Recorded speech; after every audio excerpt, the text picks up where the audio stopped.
Səməd Behrəngi. Bəzən tarixin ən böyük və coşqun çayları ən səssiz, ən yoxsul bulaqlardan süzülüb gəlir.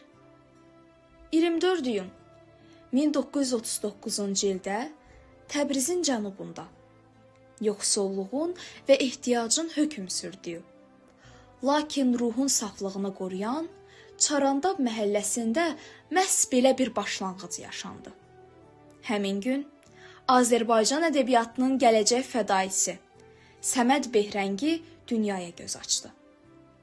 Onun doğulduğu bu dar küçələr, yoxsul mühit illər sonra bütöv bir nəslin azadlıq ideyasına çevriləcək, balaca qara balıq ideyasının ilk sığınacağı olacaqdı. Səmədin uşaqlığı sadəcə yoxsulluqdan deyil, həm də sarsılmaz bir mənəvi ucalığın kölgəsindən keçdi. 1958-ci ildə Təbriz Universitetinin Filologiya fakültəsini bitirməsi ilə yeni bir mərhələyə qədəm qoydu. Təhsilini tamamladıqdan sonra Azərbaycan kəndlərində müəllim kimi fəaliyyətə başladı. Sadəcə müəllim deyil, həm də kitabxanalar açan, uşaq hüquqlarını qoruyan bir maarifçi idi. Lakin onun Azərbaycan dilini təbliğ etməsi və milli düşüncəni oyatması şah rejiminin diqqətindən yayınmadı. Şəhər həyatından uzaq, kəndli uşaqların dili ilə danışan Səməd tezliklə xalq düşməni kimi qələmə verilməyə çalışıldı. Hətta bir müddət məhkəmə tərəfindən məzmunsuz kitablarla uşaqların beynini doldurmaq ittihamı ilə şərti cəza alsa da mübarizəsindən dönmədi. Yaradıcılığa satira ilə başlayan sənətkar Gürüş adlı divar qəzetini dərc edir, Tofiq jurnalında kəsərli yazılarla çıxış edirdi. Səməd Behrəngi üçün uşaqlar gələcəyin təməli idi.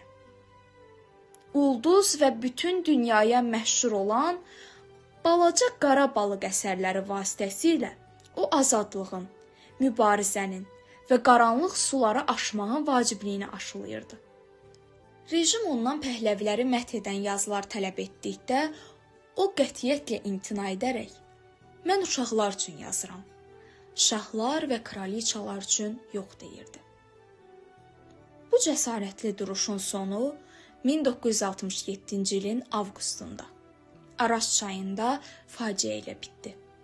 Şahid xatirələrinə və sonradan üzə çıxan faktlara görə Səməd Behrəngi Araz çayında üzərkən şahlıq zabiti Həmzə Fərahati tərəfindən boğularaq öldürüldü. Səməd boğuldu. Amma onun balaca qara balığı azadlıq axtaran hər kəsin qəlbində böyük okeanlara doğru üzməyə davam etdi. Səməd Behrənginin ölümü Azərbaycan ədəbiyyatı və ictimai fikir üçün sadəcə bir itki deyil, həm də illərlə açılmayan sirli bir düyünə çevrildi.